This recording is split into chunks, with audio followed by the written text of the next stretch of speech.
Dari beberapa teman kita, ada yang nanya, ataupun di luar sana pun masih banyak yang nanya dan kebingungan, gimana sih caranya agar nafas kita itu panjang ketika kita azan maupun bertilawah seperti itu. Dan tipsnya tuh apa gitu. Kita akan bongkar rahasianya di channel ini.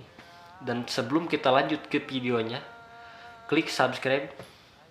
Dan jika kalian suka terhadap video ini, like. Dan mungkin di antara kalian masih ada yang banyak yang kebingungan seputar video ini, tulis di kolom komentar. Setiap orang itu punya tips, trik tersendiri agar nafasnya itu panjang. Khususnya dalam bidang seni tarik suara, azan, tilawah, bahkan bernyanyi. Itu punya cara dan trik tersendiri. Dan di sini saya akan berbagi gimana caranya agar nafas kita itu panjang sesuai dari pengalaman aku sendiri gitu kan.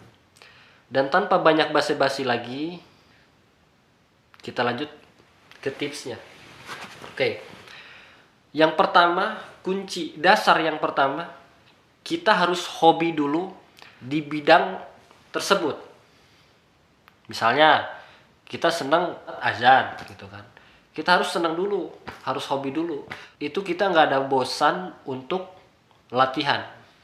Nah, jadi kunci utamanya harus hobi dulu, harus senang dulu terhadap bidang tersebut. Nah, itu yang pertama. Tips yang kedua yaitu berolahraga. Misalkan renang ataupun lari, atau mungkin dari beberapa teman-teman, Kak, saya sering olahraga, lari ataupun sering main futsal seperti itu. Nah, itu kita langsung lari ke tips yang ketiga. Tips yang ketiga ini yaitu kita melatih pernafasan. Contoh, kita tarik napas melalui hidung dan kita keluarkan melalui mulut seperti huruf S ataupun seperti gas bocor. Contoh, kita tarik napas melalui hidung, kita keluarkan pelan-pelan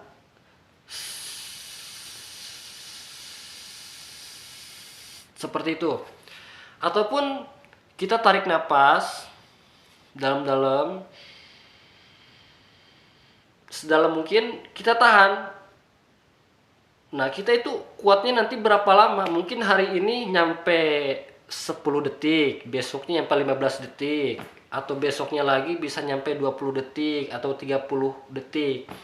Itu lama-lama nanti akan ada perubahan, akan ada perkembangan seperti itu.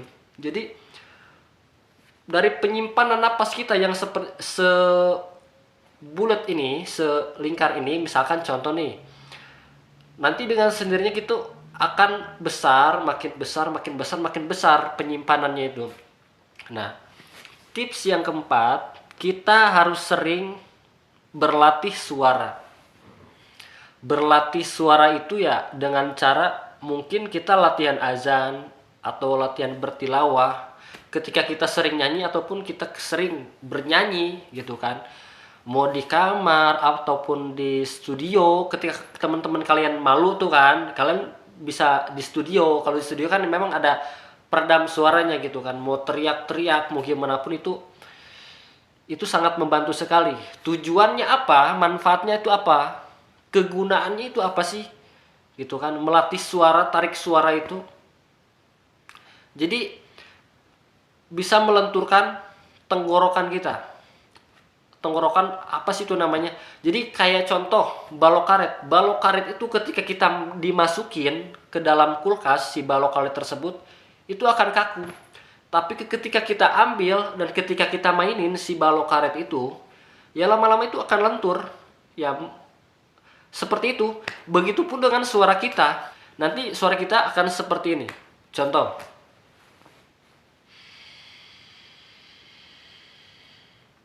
Bismillahirrahmanirrahim. Inna a'taynahu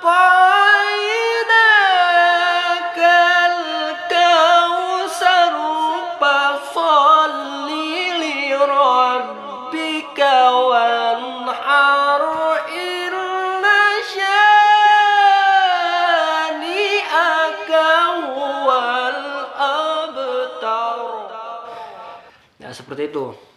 Oke, mungkin setelah teman-teman dapat tips ini sesuai dari pengalaman saya, mudah-mudahan teman-teman bisa lebih giat lagi berlatihnya, lebih rajin lagi berlatihnya, dan bisa mempunyai napas panjang, bisa memberi kenyamanan dalam hobi kalian, yaitu azan maupun bertilawah ataupun bernyanyi seperti itu.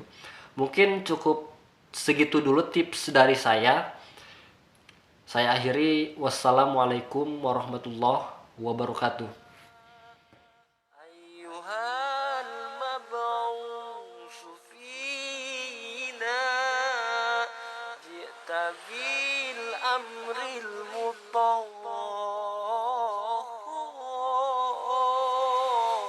ji'ta syarratal madinah, marhaban